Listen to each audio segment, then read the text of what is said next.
Hey everybody, it's Miss Elizabeth. It is Friday and our final read of Mrs. Frisby and the Rats of NIMH. Can you believe that we have actually gotten through this whole book after today? Look at that. Look what we did. Champs, right? So, once again, it is Mrs. Frisby and the Rats of NIMH by Robert C. O'Brien, illustrated by Zena Bernstein, and published by Athenaeum Books for Young Readers, which is an imprint of Simon & Schuster Children's Publishing Division. So, when we left off yesterday, the rats had just had a meeting to try to deal with the changing of the plan, with the fact that the exterminators and the people from NIMH will be coming to chase them out, basically, and most of the rats left off for their new home in Thorn Valley, but there are some people that are staying as a rear guard so that it won't be suspicious that no rats are there. So let us dive on in. This chapter is called The Doctor. The next morning, Mr. Fitzgibbon started the larger of his two tractors, the huge one he kept in the barn, the one that pulled the combine in the fall harvest. With help from Paul and Billy, he bolted the big bulldozer blade to the front of it, rumbled it up through the barnyard gate, and stopped it near the rosebush. "We'll wait until they come," he said, turning off the engine. Mrs. Frisby could not bear to watch, and yet, even more, she could not bear not to watch. She knew there was nothing to be gained by it, nothing she could do. Yet how could she stay at home when the 10 rats, including Justin and Brutus, were waiting bravely underground? She could not. She thought at first of her watch hole in the corner post, then she decided against it. Nearer to the rosebush on the edge of the woods stood a hickory tree, its scaly bark like a ladder inviting her to climb. 10 feet up on this tree, a large branch jutted straight out. On this branch, up close to the trunk, she had a vantage point from which, herself unseen, she could look down on the rosebush and also see into the woods to a blackberry bramble where, though she had never been in it, she was sure the rat's rear exit must be hidden. She settled down to wait. It was a chilly morning, with a damp breeze and a gray mist that blew by in patches. Somewhere near the middle of the morning, a square white truck came into the driveway. It went first to the house. A man in a white coverall uniform climbed out and knocked on the Fitzgibbons' door. It was too far away for Mrs. Frisby to hear the knock or to hear what the man said when Mrs. Fitzgibbon came out on the porch. But 10 seconds later, Billy ran from the house to the barn where Mr. Fitzgibbon was working. The man returned to the truck and waited, standing outside the open cab door. Through the windshield, she could see that 2 more men sat in the front seat, and that one of them wore horn-rimmed glasses. Now Mr. Fitzgibbon approached the truck, Billy dancing beside him, apparently in some excitement. There was a conference, none of which Mrs. Frisby could hear, accompanied by gestures toward the rosebush and the waiting bulldozer. The man in white climbed back into the driver's seat and drove the truck across the grass. He backed it up beside the bulldozer, stopping perhaps 10 feet from the bush. Mrs. Frisby stared at it. If there was anything printed on it, it must be on the other side, away from her. Then 3 men climbed out, and she could hear what they said. "It's a big one, all right," said one of the men. "And look at those thorns. It's hard to see how even a rat could get in there." The man in the horn rims walked around the edge of the bush, examining it closely.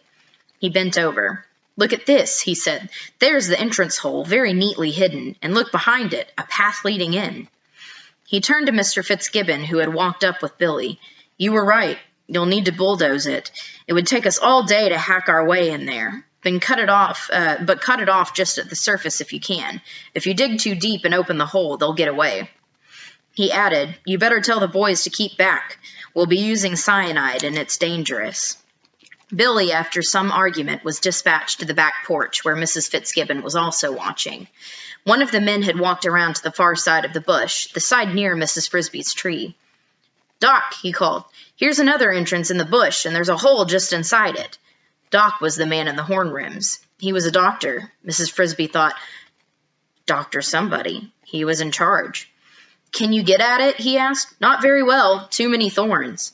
The man who was a doctor walked around and looked at it. "No," he said. "Anyway, that would be the escape hatch. We'll find the main hole nearer the middle of the bush." He turned to Mr. Fitzgibbon, who had mounted the tractor. "Okay," said the doctor. "Can you push it that way, away from the shed?" Mr. Fitzgibbon nodded, and the motor started with a roar. He pulled a lever and flexed the heavy steel blade up and down, bringing the bottom edge to rest just even with the ground. The blade was fully 8 feet across. He pulled another lever. The wheels, with cleated tires as tall as windows, dug in, and the blade scraped forward. The bush fought back, then yielded angrily, snapping and crackling before the inexorable thrust of steel. A single sweep, and a third of it lay, a writhing heap of thorns, in a pile 20 feet away. The ground trembled under the wheels, and Mrs. Frisby thought of the 10 rats huddled below. Supposing the weight collapsed the earth, caved in the storage room, and trapped them? Another sweep, and a third. Only a thorny stubble now stood where the bush had been. On the porch, Mrs. Fitzgibbon covered her eyes with her hands, and Billy cheered in excitement. Plainly exposed were 2 holes, simple, round rat holes. There was no trace of the small mound nor the elegant arched entrance. Arthur had done his work thoroughly. Mrs. Frisby wondered for a moment at the second hole. Then she remembered his saying, "Well, give them another rear exit to block." Of course! They had dug another hole, most likely, she thought, just a dummy, leading nowhere. The men in the white suits went into action. The back doors of the truck were opened and a long, flexible pipe unrolled. It looked like a fire hose, except that at the end, instead of a nozzle, there was a round plunger like a big rubber ball cut in half. One of the men donned a mask with a glass visor and a tube that ran to a pack on his back, a gas mask. The masked man pulled the hose over to the center rat hole and pressed the plunger over it, covering it completely. From the back of the truck, the other 2 took a large box made of wood and wire, almost a yard wide, and placed it over the second hole. It was a cage, but half of its bottom was a trapdoor, neatly mounted on hinges. This they raised, placing the open part directly over the opening in the earth. Then they backed away, one of them holding a tripcord which would close the trapdoor after the rats were inside. "All set?" the doctor called to the man in the mask. The mask nodded. "Keep back now," said the doctor to Mr. Fitzgibbon, who had left his tractor to watch. He walked to the truck, reached inside, and turned a switch. Mrs. Frisby heard the soft throb of a pump. Now. She turned and watched the blackberry bramble in the woods. Would they hear the pump? Where were they? Oh, let them come out. Almost a minute passed. The men in white watched the trap. Nothing moved. Then she saw it. Behind the bramble, half hidden by a swirl of mist, a gray-brown shape, a rat, shaking dirt from his ears. Another. Then 3 more. They huddled in silence, waiting. More. How many? 10? 7. Only 7. Where were the other 3? Still they waited. Then, as if by agreement, they stopped waiting. They ran, all 7 of them, not back into the woods to safety, but out of the woods, toward the stubble of the rosebush, toward the men. At the edge of the bush, they stopped as if in confusion, ran to the left, ran to the right, then fled back into the woods again. Now they were out of sight of the men, but not of Mrs. Frisby. Instantly they regrouped behind the blackberry bramble and charged out again, but this time in smaller numbers. First 2, then 3, then 2 again. She saw what they were up to. They were not in the least confused. They were making 7 rats look like 20 rats or 40, a steady stream of them. In the mist, in the hectic turning, running, turning, hiding, she could not tell whether or not she recognized any of them. The men shouted, "Look at that! A pack of them! How did they get out? Get the nets!" The doctor turned off the pump. The man with the hose pulled off his mask. As a new wave of rats danced along the edge of the clearing, all 3 men ran to the truck and from it pulled long-handled nets. But Mrs. Frisby, up on her branch, was staring at the blackberry bush again. She saw something that all of the others, including the rats, did not see. An 8th rat had come out. He emerged running, but then he stumbled. He got up and ran again, this time more slowly, circling vaguely to the right. He did not seem to know where he was going. He reached a sparse thicket of saplings almost out of her sight and sat there. Abruptly, he fell over on his side and lay still.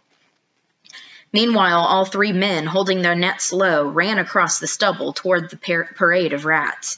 But as they approached the parade, it vanished. The rats, their purpose accomplished, melted into the misty woods, and this time they did not reappear.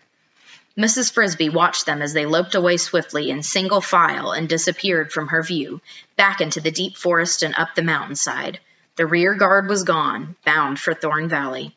But the 8th rat still lay unmoving among the saplings, and 2 had never come out at all. "They're gone," said the man who had worn the mask. "They fooled us." "What happened?" asked Mr. Fitzgibbon, standing near the trunk. "Simple enough," said the doctor. "They had 2 escape holes, and they used the other one." He walked back to the blackberry bramble and bent down, kicking the branches aside with his foot. "Here it is," he said. "Quite a long tunnel. One of the longest I've seen." To the other 2 men, he said, "Get the pick and the shovels." For half an hour they dug, laying open a narrow trench along the tunnel. From her angle of view in the tree, Mrs. Frisby could see only the top of this trench, and not down into the bottom. Still she watched, saying to herself, perhaps, after all, there were only 8. Maybe they decided that 8 would be enough. Then one of the shovels broke through into air. They had come to the rat's storage room. "There's 2 of them," said one of the men, and her heart sank. Who were they? She wanted to run and look, but she did not dare. "Careful," said the doctor. "There may still be some gas in there. Let the wind blow it out." "Phew," said one of the men. "That's not gas. That's garbage." "Open it up a little more," said the doctor. One of the men wielded his shovel for another minute, and then the doctor peered in. "Garbage," he said. "Last night's dinner. Garbage and 2 dead rats." Mrs. Frisby thought, "He sounds disappointed." "Only 2?" said Mr. Fitzgibbon. "Yes, it's easy to see what happened. In a hole this size there would have been a couple dozen at least.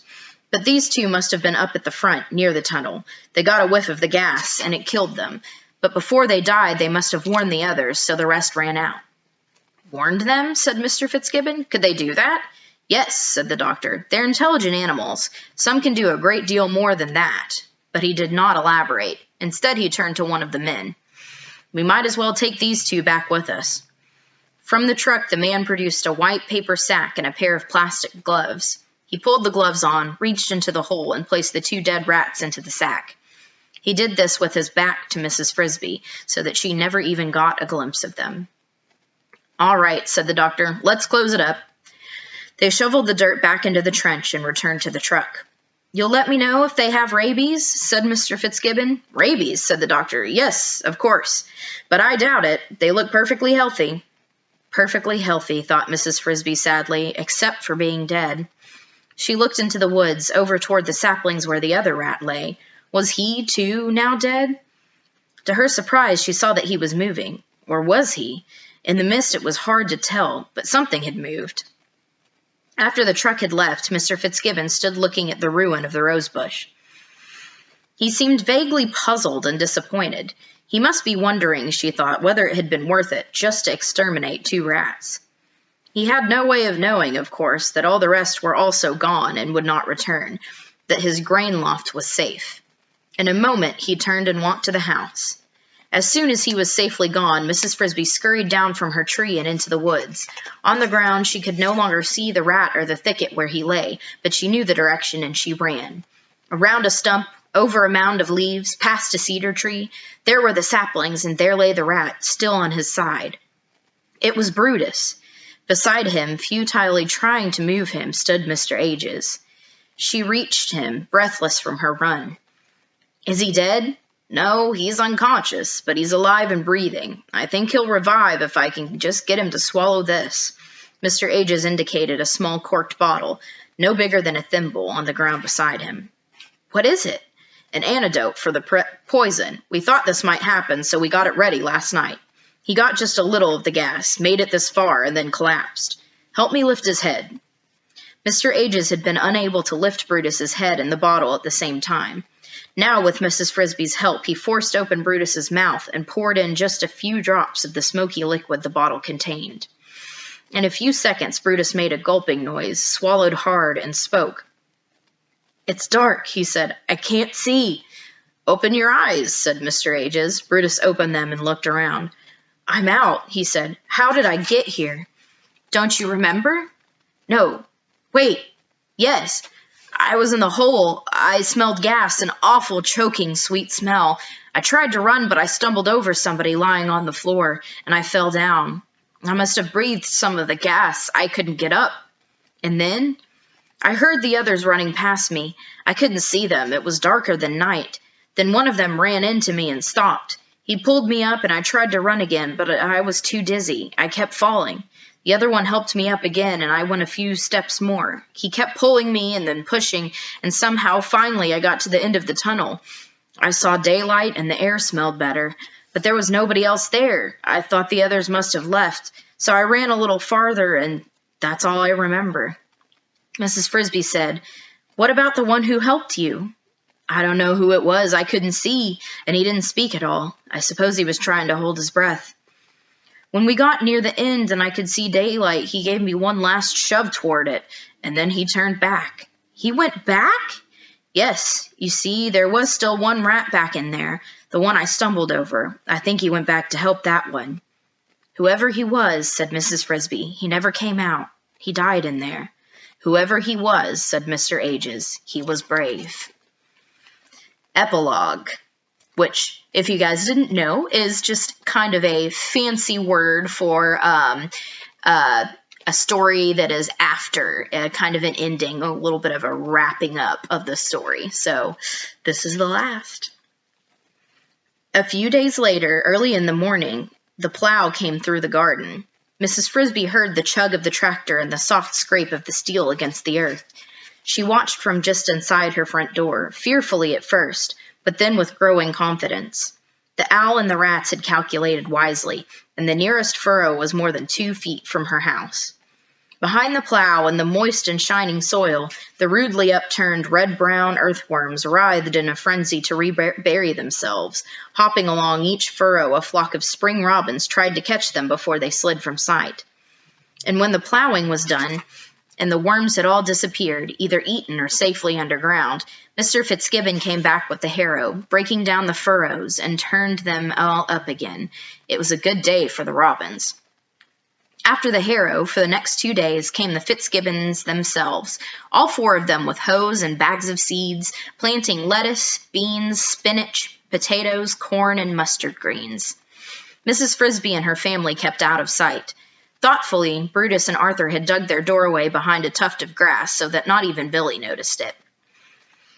Brutus and Arthur. Mrs. Frisby did not suppose she would ever see either of them again, nor Nicodemus, nor any of the others. Brutus, after swallowing Mr. Age's medicine and resting for half an hour, had gone on his way into the forest to join the colony in Thorn Valley. There was no talk of their coming back, unless their attempt to grow their own food should fail, and she did not believe that would happen. They were too smart. And even if they did fail, they would probably not come back to Mr. Fitzgibbon's farm. She thought that it would be pleasant to visit them and see their new home, their small lake and their crops growing. But she had no idea where the valley was, and it would be in any case too long a journey for her and the children. So she could only wonder about them. Were they, at that moment, like the Fitzgibbons, planting seed behind their own plow? Some, like Isabella's mother, might grumble about the hardness of the new life they had chosen. Yet the story of what had happened to Jenner and his friends, if it was Jenner and his friends, to say nothing of the destruction of their own home, would surely help to convince them that Nicodemus's ideas were right. The Fitzgibbons finished their planting, and for a week or 2 all was quiet. But it would not stay that way. The crops would appear, the asparagus was ready to sprout, and for the rest of the spring and summer the garden would be too busy a place for mice to live in comfortably. So on a day in May, as warm as summer, early in the morning, Mrs. Frisby and her children laid a patchwork of sticks, grass, and leaves over the top of the entrance to their cinder-block house, and then carefully scraped earth over it so that it would not show. With luck, they would not have to dig a new one in the fall. They walked to their summer house, taking half a day to do it, strolling slowly and enjoying the fine weather, stopping on the way to eat some new spring leaves of field cress, some young poke greens, and a crisp, spicy mushroom that had sprouted by the edge of the woods. For their main course, a little farther on, there was a whole field of winter wheat, its kernels newly ripe and soft. As they approached the brook, toward the big tree in the hollow of whose roots they would make their summer home, the children ran ahead, shouting and laughing. Timothy ran with them, and Mrs. Frisby was glad to see that he showed no trace of his sickness. It was an exciting time for them. In the garden they were always alone with themselves, but along the bank of the brook in summer lived 5 other mice families, all with children. Within a few minutes of arrival, her four had gone with a group of the others down to the water to see the tadpoles swim. Mrs. Frisby set about the job of tidying up the house, which had acquired a carpet of dead leaves during the winter, and then bringing in a pile of soft green moss to serve as bedding for them. The house was a roomy chamber with a pleasant, earthy smell. Its floor was hard-packed dirt, and its wooden roof was an arched intertwining of roots, above which rose the tree itself, an oak. On her way to get the moss, she saw one of her neighbors, a lady mouse named Janice, who, like herself, had 4 children. Janice ran over to talk to her. "You're so late getting here," she said. "We all thought something must have happened to you." "No," said Mrs. Frisby, "we're all fine." "But don't you live in the garden?" Janice persisted. I should have thought you'd be afraid of the plowing." "As a matter of fact," Mrs. Frisby explained, "they didn't plow the particular spot in the garden where we live. It's behind a boulder." "You were lucky. That's true." More than that, Mrs. Frisby did not tell. She had agreed to keep a secret, and she would do as she had said. Still, she thought, after quite a long deliberation, it was probably all right to tell her children, first making them promise to keep it secret. They were, after all, the children of Jonathan Frisby. For all she knew, and for all Nicodemus knew, they were likely to turn out to be quite different from other mice, and they had a right to know the reason. The following evening, therefore, when they had finished an early supper, she gathered them around her. "Children, I have a story to tell you, a long one." "Oh, good!" cried Cynthia. "What kind of a story?" "A true one, about your father and about the rats."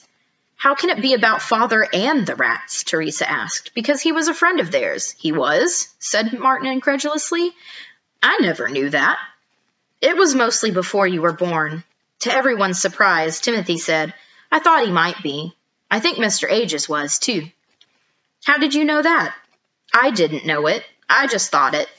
A couple of times I saw Mr. Aegis leaving their rose bush, and I knew that Father used to visit him a lot, but I never saw him near the rose bush." Probably Mrs. Frisby thought because he would have been careful always to leave through the blackberry bramble, just so we would not see him. They sat down outside the entrance to the house, and beginning at the beginning, with her first visit to the rats, she told them all that she had seen and done, and all that Nicodemus had told her.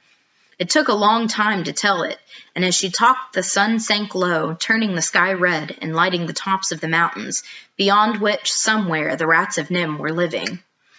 The children's eyes grew round when she told them about the escape from NIMH, and even rounder when she described her own capture and escape from the birdcage. But in the end, the eyes of Teresa and Cynthia were filled with tears, and Martin and Timothy looked sad. Teresa said, "But, Mother, that's terrible. It must have been Justin. He saved Brutus and then went back. And he was so nice." Mrs. Frisby said, "It may have been Justin. We can't be sure. It could have been one of the others." Martin said, "I'm going to find out. I'm going to go to the Thorn Valley somehow, someday." "But it's too far, and you don't know where it is." "No, but I'll bet Jeremy knows. Remember, he told you the rats had a clearing back in the hills. That must be in Thorn Valley."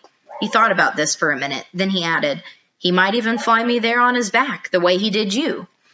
"But we don't know where Jeremy is either. We don't see the crows down here," Mrs. Frisby reminded him. "No, but in the fall, when we go back to the garden, I could find him then. If I got something shiny and put it out in the sun, he'd come to get it." Martin was growing excited at this idea.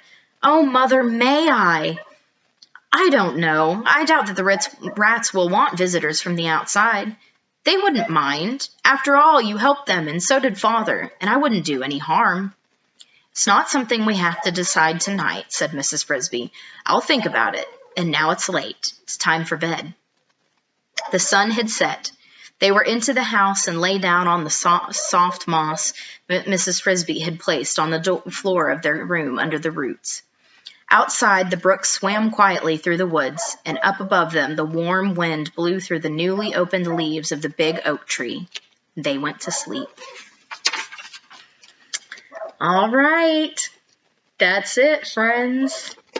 I've always loved this book. I've reread it a couple of times, and it was written, actually, I believe, let's see here what it says, in 1971 when it was published, but I think that it is held up very, very well, and I really hope that you guys have enjoyed reading this with me.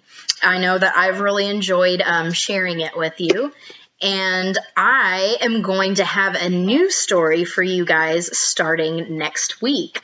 So next week, what's on the agenda is actually Odd and the Frost Giants by Neil Gaiman. So that is what I will start up for our bedtime stories next week, and I greatly thank you for sticking with me through this book, and I hope you all have a good night and a good weekend, and I will see you Monday. Bye.